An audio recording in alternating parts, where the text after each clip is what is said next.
नमस्कार, मैं हूं अदिति नागर और स्वागत है आप सभी का भारत 24 के डिजिटल प्लेटफॉर्म पर।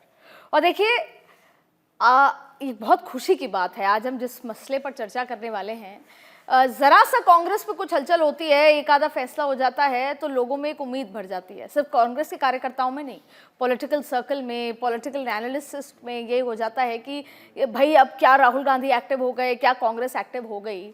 तो कर्नाटक को लेकर जब राहुल गांधी ने 6 घंटे की बैठक में ये फैसला ले लिया कि मुख्यमंत्री बदल दिया जाएगा, जो कि दशकों से नहीं हो पा रहा था, और ना सिर्फ कर्नाटक, कई ऐसे राज्य हैं नहीं हो पा रहा था, तो काफ़ी सारे जो है वो सवाल खड़े हो गए। सबसे इम्पॉर्टेंट बात यह है कि भारतीय जनता पार्टी रोज़ नए फैसले लेती है, उसे इम्प्लीमेंट भी करती है। प्रदेश अध्यक्ष, बातों बातों में पता चलता है कि 4 प्रदेश अध्यक्ष की नियुक्ति हो गई, लेकिन अगर कुछ थोड़ा सा भी राहुल गांधी या कांग्रेस में होता है तो उसकी हलचल तेज हो जाती है। शायद ये कांग्रेस के लिए बेहद खुशी की बात है, लेकिन सवाल ये है कि DK शिव कुमार, विजय के साथ समर्थन, इसके अलावा तेलंगाना के मुख्यमंत्री हों या अभी जो केरला के मुख्यमंत्री चयनित हुए हैं, बहुत सारे सवाल आज मेरे पास आए हैं। पहला, राहुल गांधी अचानक से ये फैसले कैसे करने लगे? क्या राहुल गांधी की स्ट्रैटेजी में बदलाव हुआ है? क्योंकि अभी तक तो यही चर्चा होती थी कि कांग्रेस स्टेटस को मेंटेन रखती है, फैसले नहीं लेती है, लेकिन जो ये फैसले लेने की छड़ी लगी है, ये क्यों है? इसके पीछे की वजह क्या है? क्या ज्यादातर फैसलों में प्रियंका गांधी का समर्थन आपको नजर आ रहा है? तो ऐसे बहुत सारे सवाल हैं जिनके जवाब आज हम ढूंढेंगे, और मेरे साथ बहुत सारे एक्सपीरियंस्ड गेस्ट जो कि कांग्रेस को भी कवर कर चुके हैं, कांग्रेस की कार्यप्रणाली को अच्छे समझते हैं, देश की राजनीति को समझते हैं, वो मौजूद हैं।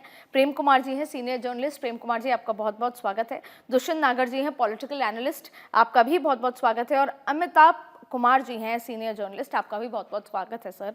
अमिताभ सर, ये सब कुछ जो होने लगा है एकदम से, इसके पीछे कोई वजह है? क्योंकि 2022 मैंने कवर किया है वो उदयपुर संकल्प को, उदयपुर में अशोक गहलोत की सरकार थी और 15 मई के आसपास की वो बात थी, और उस समय ये फैसला लिया था कि 50% युवाओं को संगठन में लिया जाएगा, 50% युवाओं को सत्ता में भागीदारी होगी।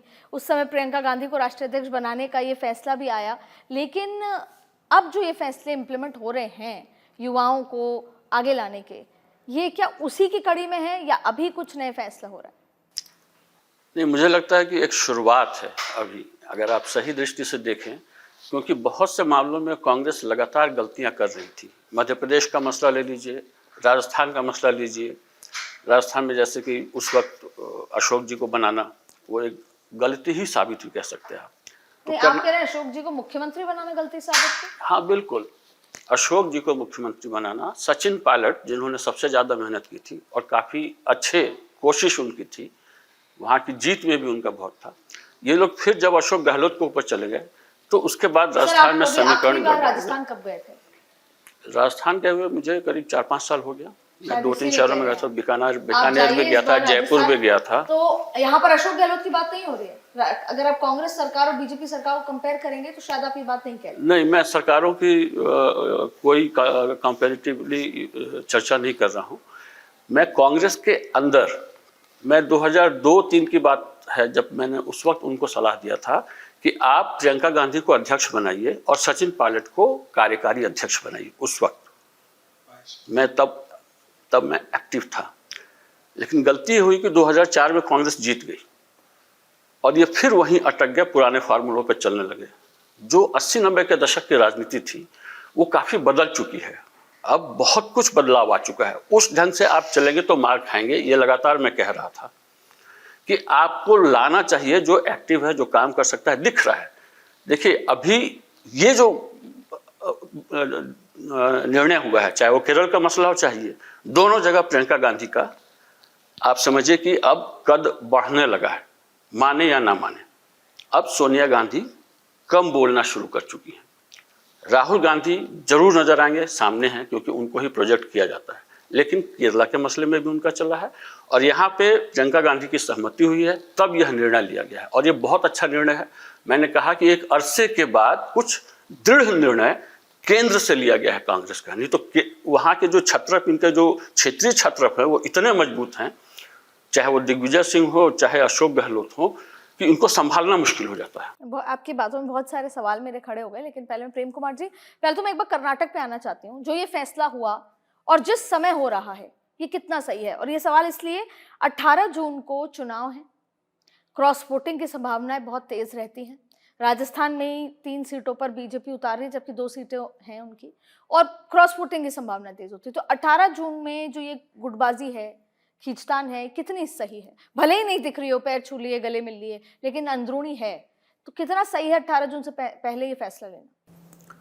देखिए, आप राज्यसभा चुनाव की बात कर रही हैं, 18 जून को जो होने वाला है, और आपके प्रश्न में जो शंकाएं हैं वो शंकाएं निर्मूल नहीं हैं। जब नेतृत्व बदलता है तो नई सरकार जब आती है तो उसका जैसे दांत निकलने का जो दर्द होता है वो होता है। और जब खास करके एक बड़ा वृक्ष समझिए सिद्धारमैया के रूप में जो 5-5, 6-6 बार मुख्यमंत्री रहे, वो वृक्ष जब हटा है तो राजीव गांधी कहते थे जब बड़ा वृक्ष गिरता है तो धरती कांपती है, तो कर्नाटक की धरती क्यों नहीं कांपेगी?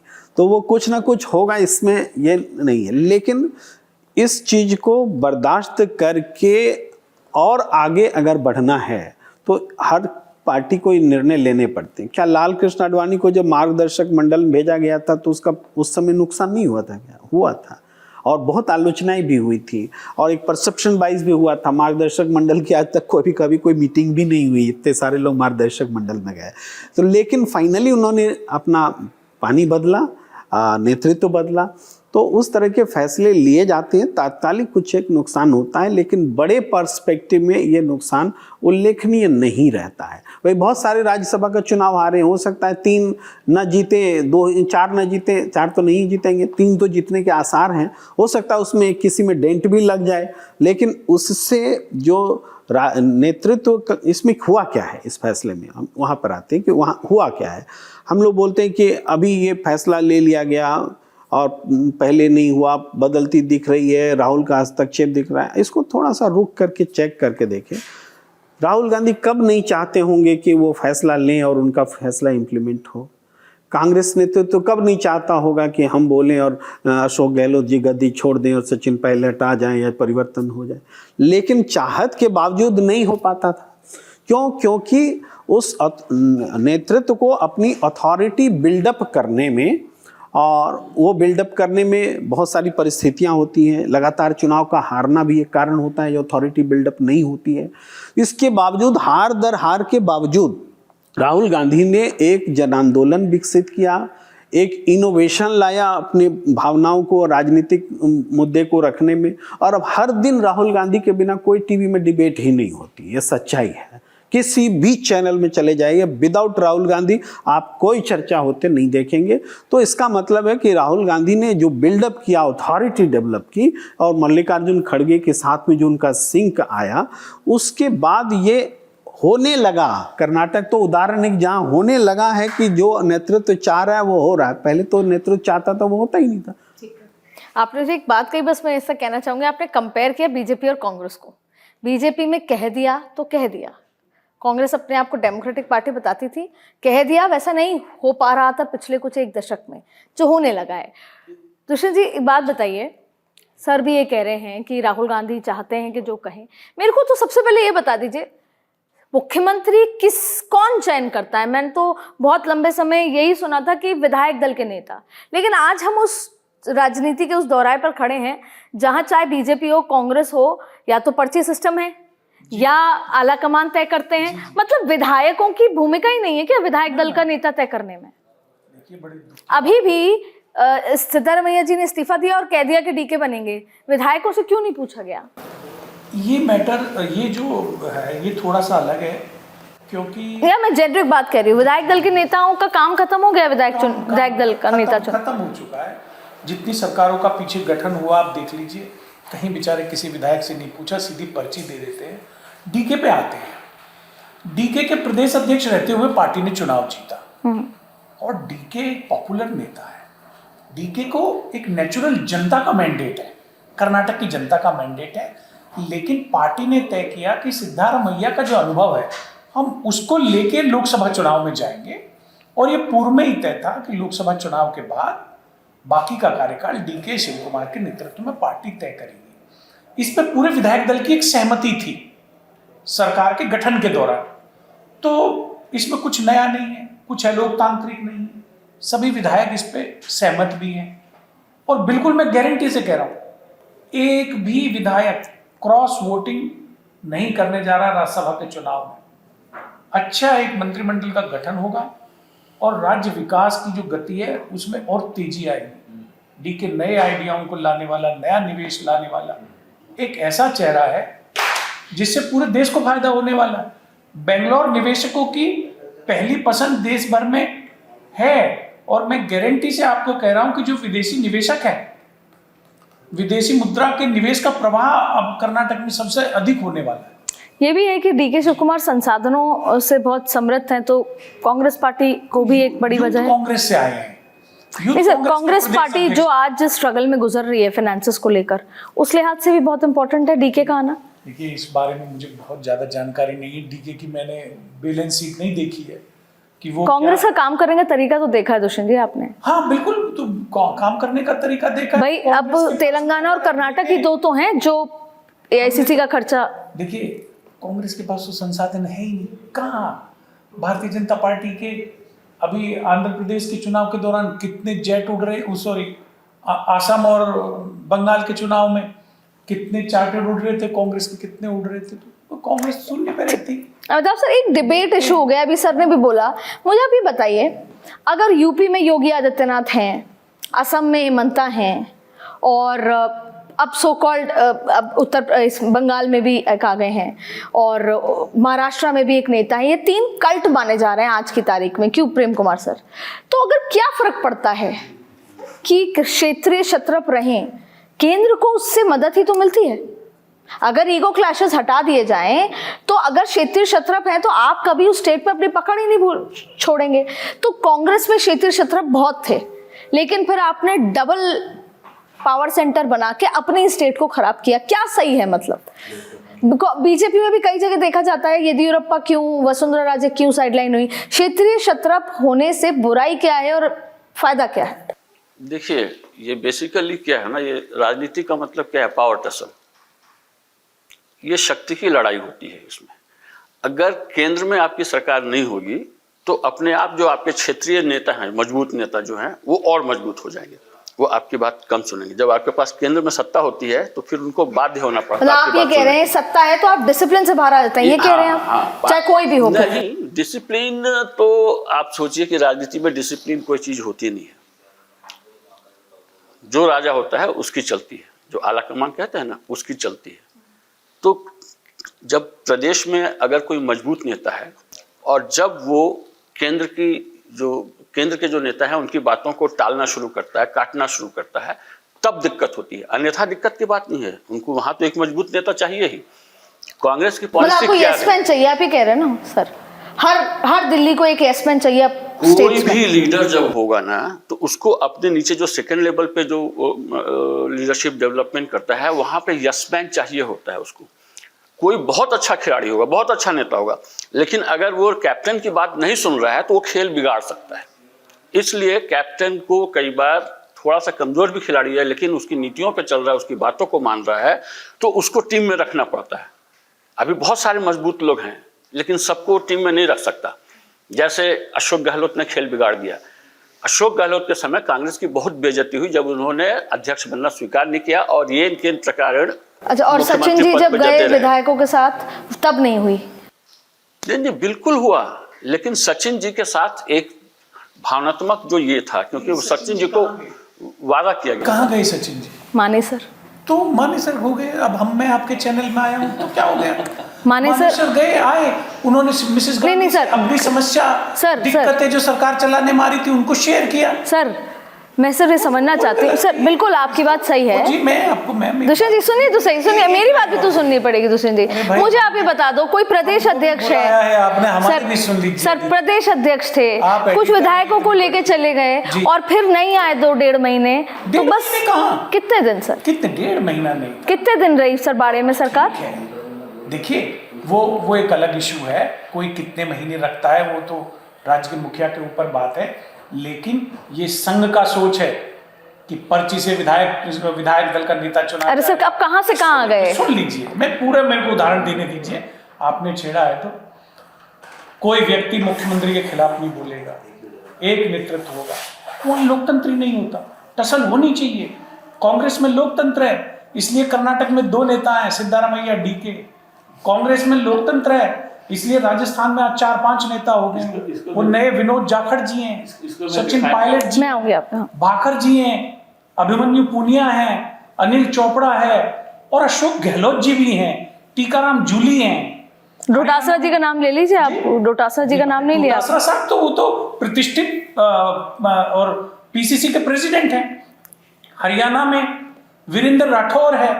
तो इससे फायदा मिलना चाहिए था पार्टी को या नुकसान होना चाहिए? मैं इस पे आऊंगी, मैं इसको मैं समझना चाहूंगी। मेरे राजस्थान के दर्शकों के लिए एक बहुत अच्छी, मैं आपको कह रहा हूँ, राजनीतिक दल कोई बनिया की दुकान नहीं है, शेयर मार्केट नहीं है, प्रॉफिट के लिए चलाई जाती है।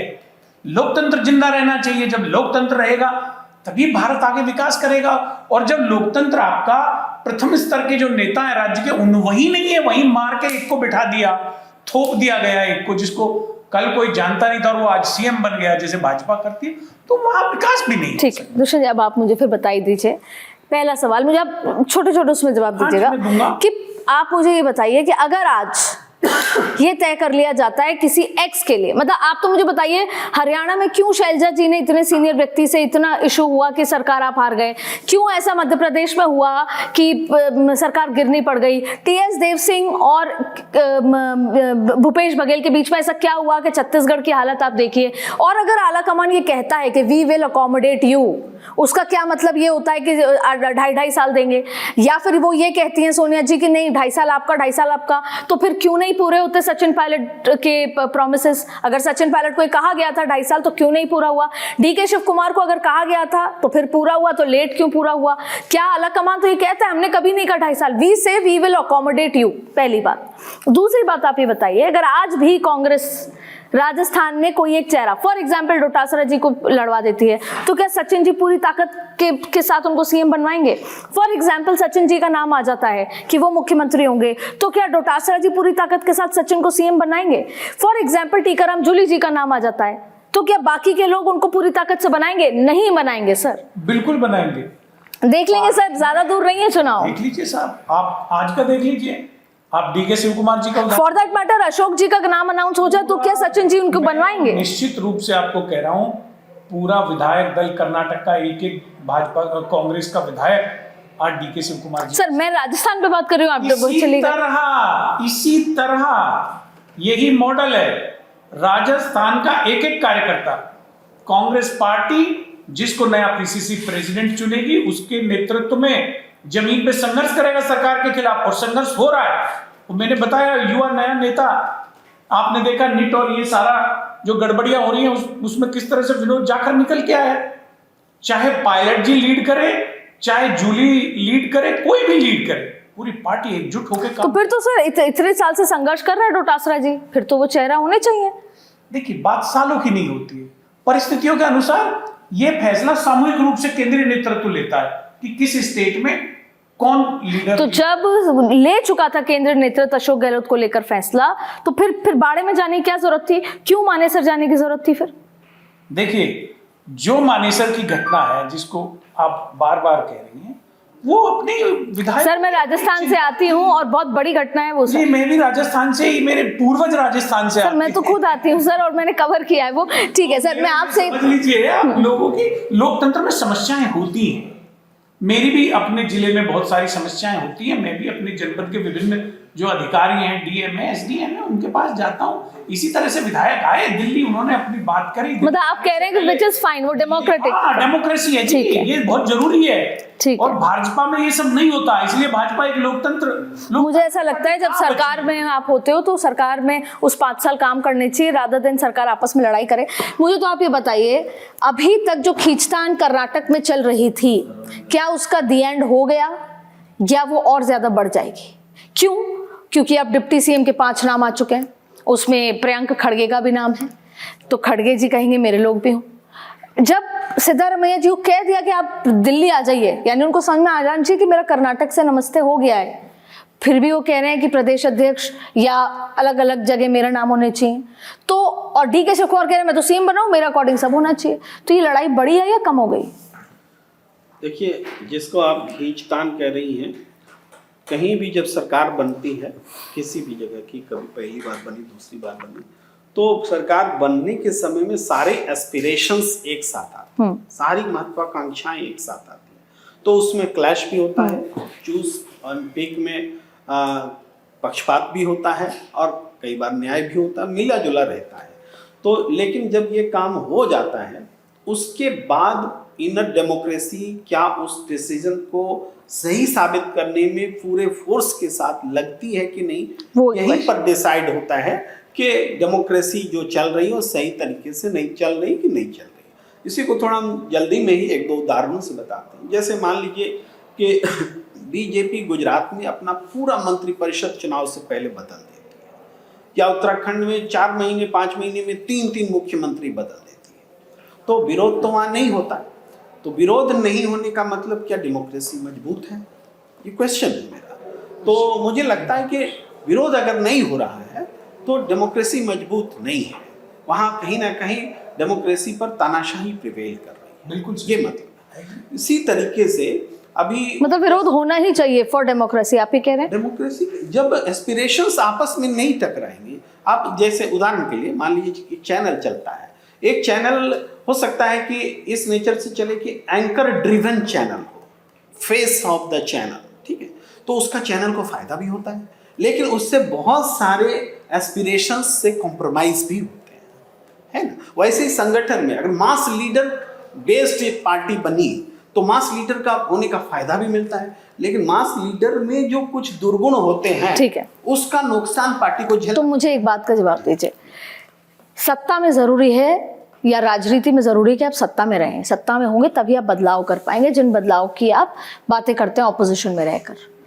मुझे आप बताइए, ये जो ड्यूअल पावर वाला सिस्टम है जिसको आप लोकतंत्र या डेमोक्रेसी कह रहे हैं, उससे क्या कांग्रेस पार्टी को नुकसान नहीं हुआ? असम में बहुत बड़ा नुकसान, शायद कभी ना वापस, मतलब इरिवर्सिबल नुकसान हुआ। कभी भी अब कब जाके गौरव गोगोई उतने ताकतवर बनेंगे, संगठन इतना ताकतवर बनेगा, उस दिन उन्होंने नहीं सुना, चलिए वो छोड़ दीजिए। उसके बाद भी जो सांसद थे उन्होंने तो मुझे पार्लियामेंट में पूरी चैट दिखाई अपनी कि मैंने केसीजी को कितनी बार देखे मैसेज किया, देखे कितने फ़ोन किए, कितना ये किया, आखिरकार मुझे जाना पड़ा। ये जो डेमोक्रेसी है, नहीं मिलना, नहीं सुनना, एक तो ये बात, चलिए इसको भी छोड़ दीजिए। शैलजा कुमारी और भूपेंद्र उनके बीच में जो इश्यूज थे वो किसको नहीं पता थे? क्यों ये नहीं होता कि इस डेमोक्रेसी के नाम पर आप कमरे में बैठकर उसको सुलझा लें? अशोक गहलोत और सचिन पायलट के बीच की अदावत किसको नहीं पता सर? मैं तो कवर बाकायदा किया है, क्यों नहीं बैठ के सुलझाई गई? क्यों मजबूरन सचिन पायलट को जाना पड़ा? क्यों उनको पहले नहीं सुना? सचिन पायलट जब थक हार गए आलाकमान से तभी तो गए कि सुन नहीं रहे हो तो चला जाता हूं। या 25 सितंबर को जो विधायक दल की बैठक बुलाई गई तो क्यों अशोक गहलोत से कंसल्ट करके नहीं बुलाई गई कि भाई हम ला रहे हैं? पहली बात तो ये कौन सी डेमोक्रेसी है? आपने मध्य प्रदेश में अपने नेता खत्म कर दिए, आपने छत्तीसगढ़ में अपना बेस खत्म कर दिया, आप नाम ले उस राज्य का आपने खत्म कर लिया। ये डेमोक्रेसी है? देखिए, ये मुझे एक्सप्लेन करने की जरूरत पड़ गई। देखिए, पहली बात तो सवाल छोटा होना चाहिए। मध्य प्रदेश है तो मध्य प्रदेश में एस्पिरेशन ही थी ज्योतिरादित्य सिंधिया की। वोट परसेंटेज आप चुनाव की देखेंगे जी, तो ऐसा नहीं कि आप मध्य प्रदेश के को देख के कहें कि कांग्रेस खत्म हो गई या छत्तीसगढ़। अच्छा सर, एक सही से बताइए, कांग्रेस खत्म नहीं हुई है मध्य प्रदेश में? खत्म हो गई है। खत्म मतलब कोई मास एक लीडर होता है सर, कहाँ है सर? खत्म, दिग्विजय, सबसे अधिक विधायक। खत्म होना एक बहुत बड़ा वर्ड होता है। वहाँ बीजेपी के समांतर कोई दूसरी पार्टी आ गई क्या? कांग्रेस ही ना है, विकल्प नहीं है ना सर? विकल्प नहीं है तो कांग्रेस ही विकल्प है, और कांग्रेस सत्ता में आई थी, है ना, और उसके बाद गलत तरीके से वो सत्ता से बाहर। हम दूसरी डिबेट में नहीं जाना चाहते, हम एक आंसर देना चाहते थे जो आपका प्रश्न है वहां पर। तो हम ये कह रहे हैं कि खत्म हुई जैसा वर्ड नहीं है, और जितने उदाहरण दिए आपने उन उदाहरणों से मेरी कोई असहमति नहीं है। असहमति इसलिए नहीं है कि संगठन के भीतर जो सांगठनिक क्षमता, आपसी क्लैश, ये सब होते हैं, इसके चुनाव नतीजों पर असर पड़ते हैं, हम इसको इनकार नहीं करते। लेकिन जो हम बात बोलने जा रहे हैं, मोदी जी जिसको खड़ा कर देंगे वो चुनाव जीत ही जाएगा। आज कुछ समय से एक स्थिति थी, जिसको टिकट दे देंगे वो जीत जाएगा। एक समय था राजीव गांधी के समय में, इंदिरा जी के समय, जिसको टिकट देगी कांग्रेस वो जीतेगा ही जीतेगा। क्या इनर क्लैश, किसकी गुटबाजी, कौन नेता, कोई फर्क नहीं पड़ता, वहीं से तय होता है ना। तो आज चूंकि कांग्रेस का वो रुतबा जो कि जिसको टिकट देंगे वो जीत ही जाएगा, वो चूंकि कम हुआ और उसकी आभा कम हुई, जो कि अब बिल्डअप हो रही है ना। तो आभा कम हुई, इस वजह से हम सांगठनिक नेताओं के दुर्गुणों को प्रमुखता से रखने लगे और कई इसी कारण से वो हार गए।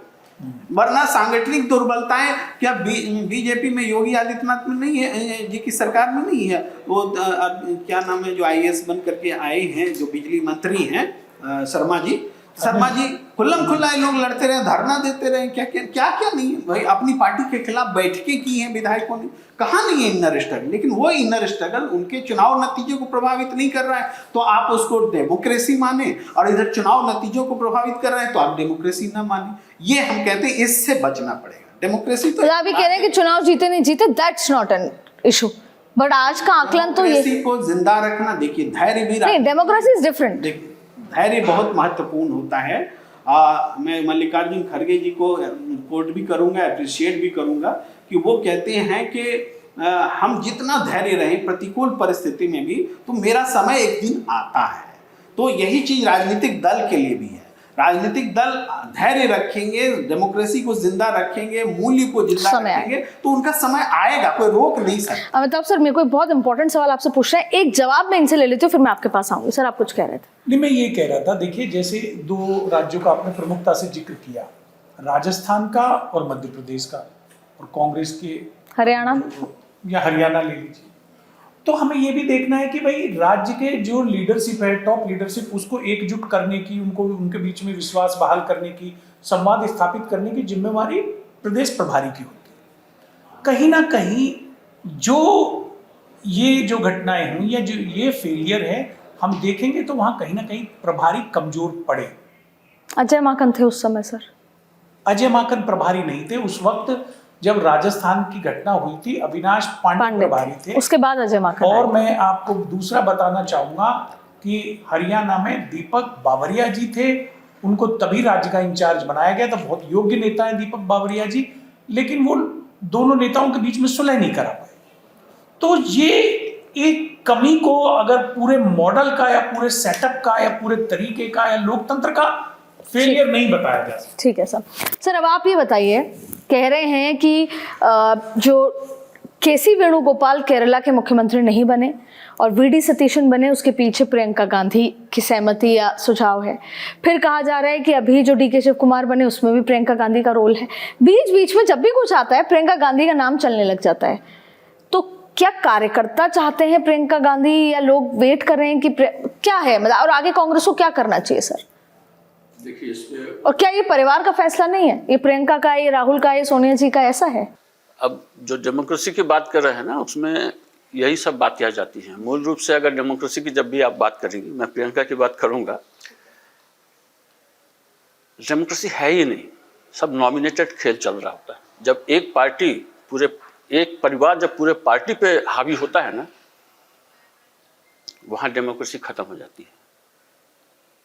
कहीं पे भी मुख्यमंत्री के चयन आज से नहीं। हाँ, जहाँ पे गांधी परिवार के अध्यक्ष की बात आती है वहां डेमोक्रेसी खत्म हो जाती है। प्रेम कुमार जी से मैं पूछूंगी इसको लेकर। आजादी के बाद से आप देख लीजिए, कोई डेमोक्रेसी नहीं चलती, सब नॉमिनेटेड लोग होते हैं। नियम क्या कहता है? जो लोग विधायक चुने गए वो बैठ करके तय करेंगे कि हमारा नेता कौन होगा। नाम जाता है, हर एक दल यही करता है। ठीक है, भाजपा ज्यादा करती, कांग्रेस कम करती, जो भी हो। इंटरनल आप देख लीजिए, पार्टी के अंदर भी इनके अंदर इलेक्शंस नहीं होते। नॉमिनेटेड लोग अगर कभी कराए हुए तो सबको पता होता कि हाँ, पहले पता होता कि कौन जीतेगा और उसके बारे में, और बाकी की हिम्मत नहीं होती कि वो करे। मैंने तो ऐसी मीटिंग्स देखी हैं जिसमें हाल तक आप मोबाइल के अंदर नहीं जा सकते हैं। क्यों भाई? तो कोई इंटरनल इनके अंदर डेमोक्रेसी नहीं है। जो डेमोक्रेसी के नाम पे इस देश में शासन कर रही हैं पार्टियां, ठीक है ना, जो मजबूत हो गया, दबंग हो गया, तो इसलिए पावर टसल बहुत तगड़ा होता है। प्रियंका जी का जहाँ तक सवाल है, देखिए मैंने रिपोर्टिंग काफ़ी 90 से मैं रिपोर्टिंग कर रहा हूँ, और मैंने उस दिन भी प्रियंका को देखा था जिस दिन राजीव गांधी को मार दिया गया था, उनका अखबार में था मैं उसमें।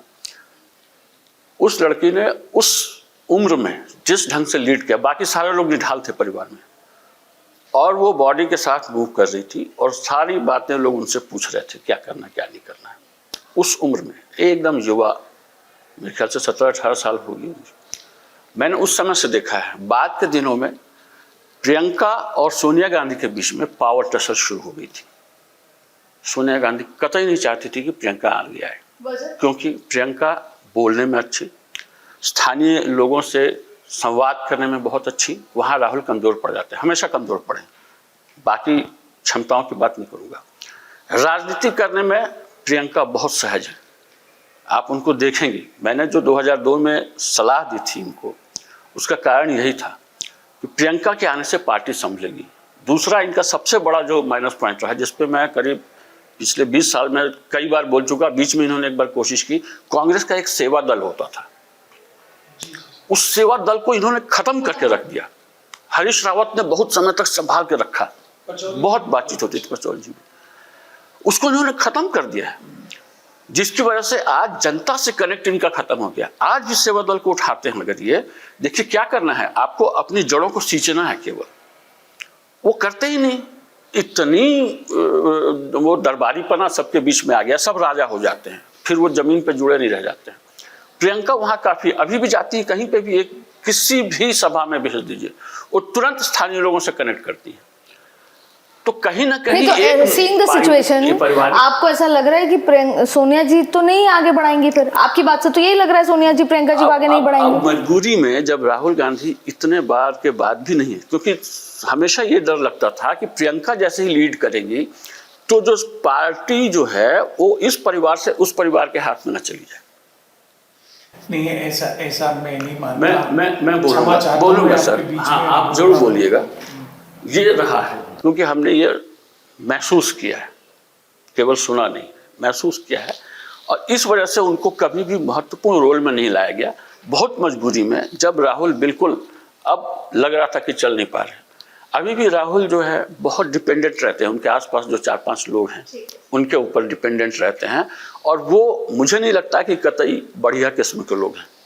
सर एक बात बताइए, अब जो बात आ रही है कि राहुल गांधी ने फैसले लेने शुरू किए, वो 2029 की तैयारी कर रहे हैं, वो युवा नेतृत्व को लेकर आ रहे हैं और वो एक्सपीरियंस लोगों को दिल्ली लाना चाहते हैं। इस कड़ी में जैसे अभी SIR की बात हुई, राहुल गांधी कुछ शुरू करते हैं फिर तो छोड़ देते हैं। भारत जोड़ो यात्रा शुरू की, ज़बरदस्त माहौल बना, फिर उस बात को छोड़ देते हैं। कुछ एक चीज़ OBC शुरू करेंगे, छोड़ देंगे। फिर SIR पे हुआ, अब आज SIR तो ये हो गया कि वेस्ट ऑफ टाइम था जो राहुल गांधी ने PC करी सुप्रीम कोर्ट के वर्डिक्ट के बाद। ऐसा होता है क्या कि वो कुछ चीज़ उठाते हैं, फिर इंटरेस्ट खत्म हो जाता है, छोड़ देते हैं, फिर आगे बढ़ते हैं, छोड़ देते हैं? देखिए, परसेप्शन की बात कर रही हूँ सर। नए प्रश्न आ गए, हालांकि हम पुराने प्रश्न पर जाना चाहते थे। आप उसके का भी जवाब दे सकते हैं, दुष्यंत जी के पास जाऊंगी। तो जो नए प्रश्न आए वो है कि राहुल गांधी मुद्दे को छोड़ देते हैं। दरअसल कोई भी अच्छा, आप ये तो बता दीजिए, क्या SIR was not a waste of time since Supreme Court has now said it? तो नहीं लगा आपको कि पार्लियामेंट में इतनी चर्चा हुई, हमने मकर द्वार पे इतना विपक्ष को कवर किया? समझिए, सुप्रीम कोर्ट ने उनको बदलना पड़ेगा अपना डिसीजन, आज नहीं तो कल। भाई, नागरिकता के सवाल पर जो सुप्रीम कोर्ट की टिप्पणी है, क्या है प्रूफ हमारी नागरिकता का? जब हम वोटर से ही नागरिकता का अटैचमेंट खत्म कर दिया गया, तो अब तो नागरिकता की परिभाषा तय करने की नौबत आ गई। ये सुप्रीम कोर्ट का माने गुणवत्तापूर्ण निर्णय नहीं है। सुप्रीम जब आज कॉकरोच क्या कह रहा है कि एक व्यक्ति का भी अगर वोट काट देता है, कोई वोटर का वोट अगर काट दिया तो उसको UAPL लगना चाहिए। ये फीलिंग क्या है? और सुप्रीम कोर्ट 27 लाख वोटर्स को आप बोलते हैं अगला बार वोट दे दीजिएगा। ये इसके खिलाफ में जनता में बहुत गुस्सा है। आप इसको सही फैसला मत। सर, बंगाल में, दुनिया में जब चुनाव होते तो गुस्सा क्यों नहीं दिखता है? उसके भी तरीके हैं। आप चुनाव के बाद देखते हैं जो SIR करा रहा था वो भी सरकार में शामिल है, और जो पूरा चुनाव को कंडक्ट कराया चुनाव आयोग की तरफ से वो भी सरकार का गृह सचिव बना हुआ है। तो उन्होंने तो जीत गोदी में लेकर के दे दिया। तो अब यहाँ पर क्या प्रश्न उठता है कि जीत कैसे जाते? तो फिर केरला में कैसे जीत जाते हैं? SIR केरला में कैसे जीत जाते हैं सर? केरला में क्या BJP जीत जाएगी? आप कहिए बीजेपी जीत सर अब जब ऐसे ही जीतना है तो केरला में भी जीत जाएगी तमिलनाडु सर। में बीजेपी जीत जाएगी ऐसी जगह पर जहां पर वो सर बंगाल में भी नहीं सोचा गया था सर कि बीजेपी जीते। बोलने दीजिए, जहां पर नैरेटिव बिल्डअप कर दिया जाता है कि महिलाओं ने ममता का साथ छोड़ दिया, हिंदुओं ने वोट कर दिया, इस तरह के नैरेटिव जहां वो बिल्डअप कर पाते हैं वहां पर वो उनकी बेईमानी चल जाती है। ये नैरेटिव केरल में जिस दिन बिल्डअप करने लग जाएंगे वहां भी वो जीत जाएंगे, तमिलनाडु में कर लेंगे वहां भी जीत। सर तो तमिलनाडु में हिंदू संस्कृति बहुत हावी अगर आने आ जाए तो केरला में हिंदू क्रिश्चियंस बहुत है सर, बीजेपी के साथ कर देते फिर वहां भी सर। इस चीज को वो करने, वहां भी महिलाएं हैं सर। तो मैं कह रहा हूँ वहां अगर वो करने की स्थिति में रहते तो आपके चैनल में भी खबर चल रही होती कि तमिलनाडु में हिंदुओं ने वोट किया है। मैं ये नहीं, मैं आई एग्री, पर मैं ये नहीं मान सकती कि केरला में एसआईआर ठीक हुआ वहां नहीं हुआ। एसआईआर ठीक हुआ नहीं, गलत नहीं हुआ, मैं तो रीजन बता रहा हूँ। एसआईआर के बारे में सुप्रीम कोर्ट का जो फैसला है, इस फैसले से मैं सहमत नहीं हो सकता, देश सहमत नहीं है, मानना अलग बात है। सुप्रीम कोर्ट का फैसला है तो देश मानेगा। पर अगला जो भी चुनाव होगा प्रेम कुमार जी उत्तर प्रदेश में, फिर अगर बीजेपी जीतती है तो फिर आप कहेंगे गुस्सा कहाँ चला जाएगा लोगों का? इसमें कोई शक ही नहीं है। यही एसआईआर इसी ढंग से होगा, इसी तरह से चुनाव होगा तो जीत तो तय है। चुनाव का तो कोई मतलब। अच्छा दुष्यंत जी आप मेरा तो प्रश्न क्या था, दूसरी जगह बात बहस में चली गई। चलिए आप उधर आ जाइए, क्योंकि वो प्रश्न बाकी है जो आप कह रही थी, वो पार्टी के भीतर, कांग्रेस के भीतर। हाँ मतलब डेमोक्रेसी की बात है, मैं आऊंगी दोबारा। अच्छा दुष्यंत जी आप तो ये बताइए, ये जो फैसला हुआ अभी डीके शिव कुमार का, 2.5 साल का प्रॉमिस हुआ, ये हुआ, अब तो युवा नेतृत्व होगा, कौन कौन खुश है इससे सर? क्या है कांग्रेस में इसको लेकर उम्मीद क्या बढ़ी है? इससे जो कांग्रेस के समर्थक हैं देश भर में वो खुश हैं। उसके बाद लोग उम्मीद कर रहे हैं कि हरियाणा में भी नई युवा नेतृत्व को मौका मिलेगा। मैंने वीरेंद्र राठौर के बारे में आपको बताया। नहीं देवेंद्र हुड्डा भी खुश है सर? फिर दीपेंद्र हुड्डा? बिल्कुल, दीपेंद्र हुड्डा भी खुश हो सकते हैं, उनको मौका मिलेगा। शैलजा जी किस कैटेगरी में आप मानते हैं? जी मुझे लगता है कि एक वरिष्ठ नेत्री हैं, और जिस तरह से देश में एक व्यापक परिवर्तन हो रहा है, युवा पीढ़ी का विस्तार हो रहा है देश की राजनीति में, तो वीरेंद्र राठौर, संजय छोकर और हुड्डा, इनमें से ही कोई पार्टी को लीड करेगा। और राजस्थान में क्या लगता है सर आपको? राजस्थान में मुझे लगता है बिल्कुल टीकाराम जूली, सचिन पायलट, पुनिया, जो यूथ लीडरशिप है, पार्टी आगे की ओर चलेगी, पार्टी पीछे की तरफ नहीं। तो इसके लिए क्या प्रदेश अध्यक्ष अभी चुनाव से पहले किसी को नियुक्त किया जाएगा, वही आगे जाएगा, क्या होगा? बिल्कुल बिल्कुल ऐसा लग रहा है, क्योंकि वर्तमान प्रदेश अध्यक्ष को काफी लंबा समय हो गया है, उनका कार्यकाल पूरा हो गया है, तो पार्टी ऐसा तो करेगी नहीं कि वापस अशोक गहलोत जी के पास जाएगी, उनको पीसीसी प्रेसिडेंट चुनेगी, किसी नए नेता को चुनेगी। पर सर यहाँ पे एक बड़ा फैक्टर है जाट का जी, क्योंकि डोटासरा जी जाट नेता हैं, जाट को रिप्लेस करके आप किसी और को बनाएंगे तो आपको उनको तो कहीं ना कहीं प्लेसमेंट देनी पड़ेगी सर। ऐसा कुछ नहीं है। आज आप सर राजस्थान में जाट एकजुट होकर कांग्रेस को वोट करता है, इसलिए हर बार कहीं कोई जाति के ऊपर पार्टियां नहीं चलती हैं। सर आप सच में ये मानते हैं कि जातियों पर नहीं चल रही पार्टी? बिल्कुल, कोई दल, चाहे कांग्रेस है या भाजपा, ये अपनी रणनीतियों के हिसाब से चलते हैं, जाति के आधार पे तो मुझे लगता नहीं। सर आप जिस समाज से आते हैं वो किसको वोट करता है? पता नहीं किसको करता, अलग अलग जगह पे करता है। यहाँ राजकुमार भाटी को किया था, राजकुमार भाटी जी हार गए, तो ऐसा नहीं है, अलग अलग समाज अलग अलग सीट पर अलग अलग तरीके से वोट करता। कहीं इकरा हसन को किया, वो जीत गई, तो अलग अलग चीजें हैं। चुनाव सिर्फ एक जाति के आधार पर नहीं होता, पूरे समाज तय करता है, और पूरा समाज ही होना चाहिए प्रभावी लोकतंत्र के लिए, एक जाति प्रभावी नहीं होनी चाहिए। हरियाणा में हुड्डा साहब एक बड़ी कम्युनिटी से बिलोंग करते हैं और पूरा उनको समर्थन था, लेकिन नहीं जीत पाए चुनाव, तो ऐसा कहीं कोई उदाहरण नहीं है। और मुझे लगता है कि पायलट जी का आपने जो जिक्र किया, वो उनका अपना पूरे देश में, आप देखिए केरला में उनकी रैलियों को देखो, वो कहीं भी जाए उनका एक अपना ऑरा होता है, कितनी भीड़ होती है। अब तो केरल का ही देख लीजिए, ताजा उदाहरण है, तो वहां तो कोई जाति विशेष वहां कुछ है नहीं, तो मास पुलर लीडर हैं। बात यह है कि आगे क्या। डोटासरा जी को भी ये मानता हूँ, डोटासरा भी मास पुलर नहीं, पर सचिन जी को ये लगा आज के नेता हैं, और उनका देखिए वो बहुत अच्छे तरीका है, जब वो शब्दों का चयन जब वो बोलते हैं कितना बढ़िया बोलते हैं, वो कभी एक अपनी जाति की बात नहीं करते, पूरे राजस्थान की बात। सर आप तो क्या सबकी बात कर रहे हैं, मैं तो ये कह रही हूँ कि आज सचिन पायलट जी के समर्थकों को ये लग रहा होगा कि यार उस समय भी 2.5 साल वाला फॉर्मूले को ढंग से मान लेते तो आज सचिन जी सीएम होते। समर्थकों को नहीं, आम आदमी को भी लग रहा है, और पार्टी का हो सकता है कि शायद परिणाम भी दूसरे होते, लेकिन अब बीत गई सो बात गई, अब उस पे तो क्या। ठीक है सर। अच्छा सर, एक बात बताएं, इसी बीच में 4 भारतीय जनता पार्टी ने अपने प्रदेश अध्यक्ष बना दिए। उन्होंने दिल्ली में बना दिया, हरियाणा में बना दिया, उन्होंने पंजाब में देखिए आप कितना 76 ईयर ओल्ड जो पूर्व कांग्रेसी हैं ढिल्लो साहब, उनको बना दिया, त्रिपुरा में बना दिया। तो बीजेपी लगातार काम कर रही है, प्रदेश अपने फैसले लेती है, करती है, निपटाती है, सब करती है। नीतीश कुमार को होली के दिन दिल्ली भी ले आई, सब हो गया। मतलब कानों कान आजकल बीजेपी से एक्सपेक्टेशन बहुत ज्यादा है कि इफेक्ट नहीं होता, और राहुल गांधी जरा सा काम करते हैं इतनी चर्चा होने लग जाती है। नहीं, चर्चा है से खाली नहीं चलेगा। देखिए, बीजेपी राउंड द क्लॉक काम कर रही होती है। 5 साल बाद जो चुनाव होने वाले हैं उसकी तैयारियां शुरू हो जाती है। कांग्रेस में वो कारण ये है कि केवल आला कमान निर्णय लेगा, इस लिहाज से क्या होता है कि नीचे के लोग जो हैं एक्टिव कम हो जाते हैं।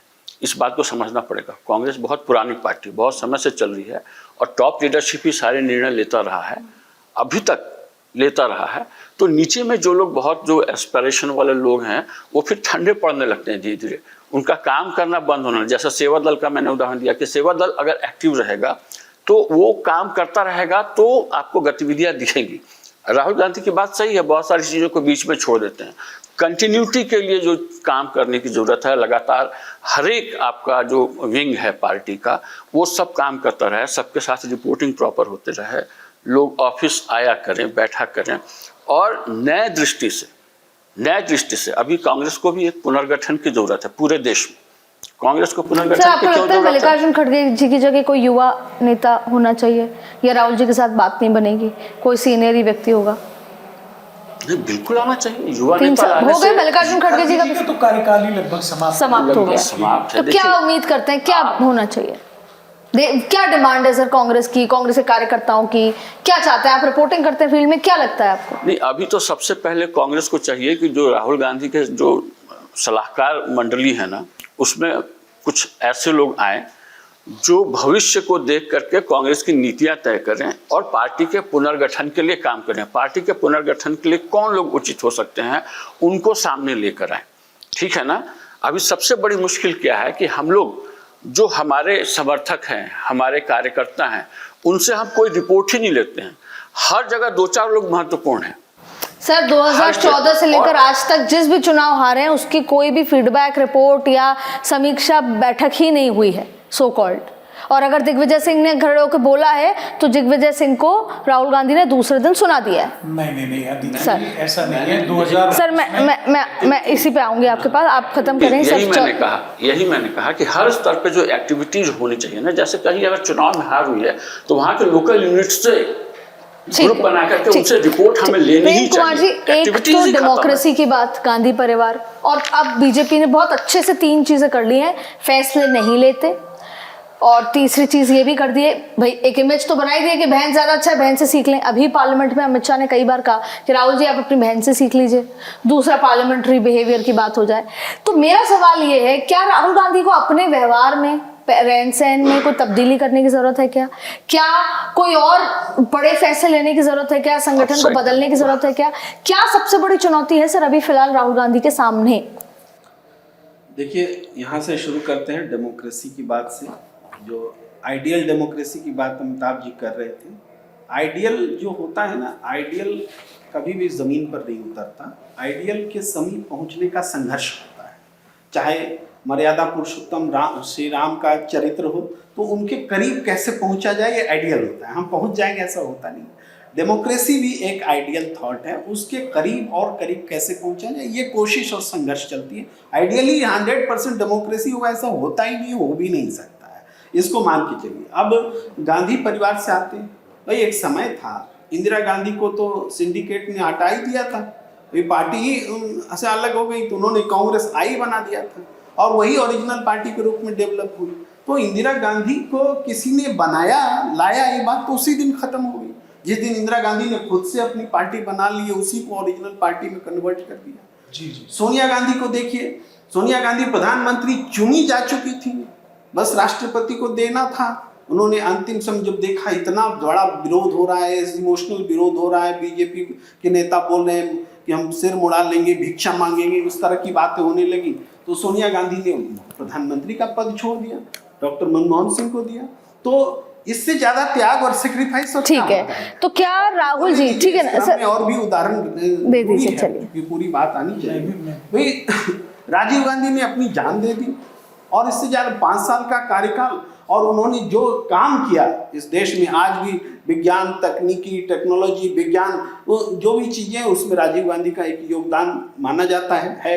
उस समय उन्होंने पूर्वोत्तर में शांति लाई, पंजाब में शांति लाई, बहुत सारे ये काम किए। वो 5 साल के कार्यकाल में बहुत सारा काम कर दिया। सर ये जो आप बात कर रहे हैं सब सिस्टम का पार्ट है। जब कोई सत्ता में है उसको ये सब करना पड़ेगा, जो भी सत्ता में है उसको शांति भी लानी पड़ेगी, उसको डेमोक्रेसी से हट के एक्स्ट्रा में बोल दिया, ये बात ठीक है, जो लाइन पर उनको बोल। हाँ, अब राहुल गांधी जी तो by default is born with a silver spoon sir, would you believe it और नॉट?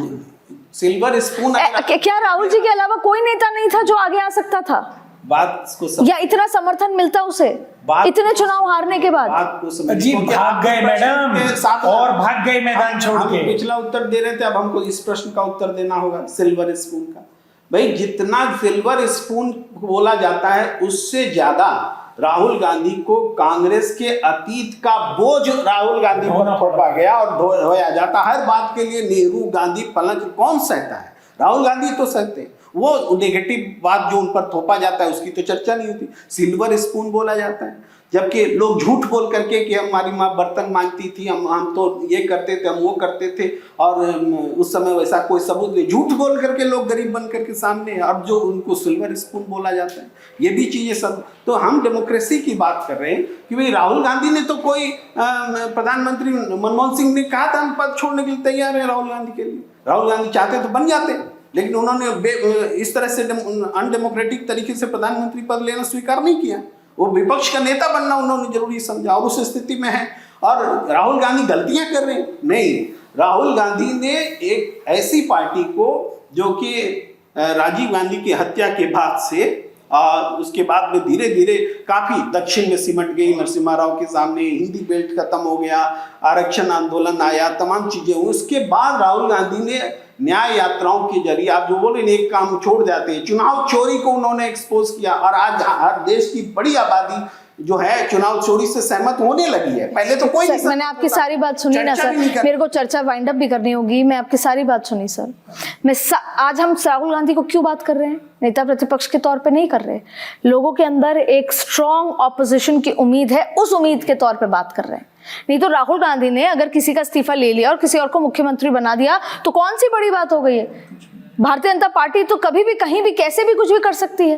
तो सवाल आपसे ये है, और बहुत छोटे उसमें मैं चाहूंगी कि सर जब राहुल गांधी 10 साल हो गए, 15 साल हो गए, जितने भी साल हो गए जब वो उपाध्यक्ष बने थे, उस सब तक ऐसा क्या कांग्रेस पार्टी को दिया कि कांग्रेस का यूथ आज खुश हो कि हाँ ये है हमारा लीडर, हमारा भविष्य? कांग्रेस के नेता कहते हैं हमारा भविष्य क्या है?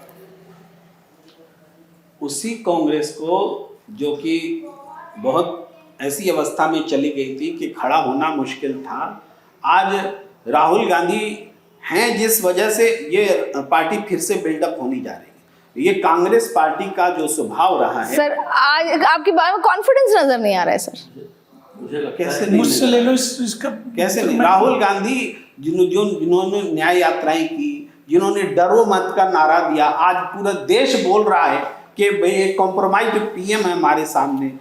एलओपी का ही तो वर्ड बोल रहा है ना। कौन देश है सर? वो सोशल मीडिया।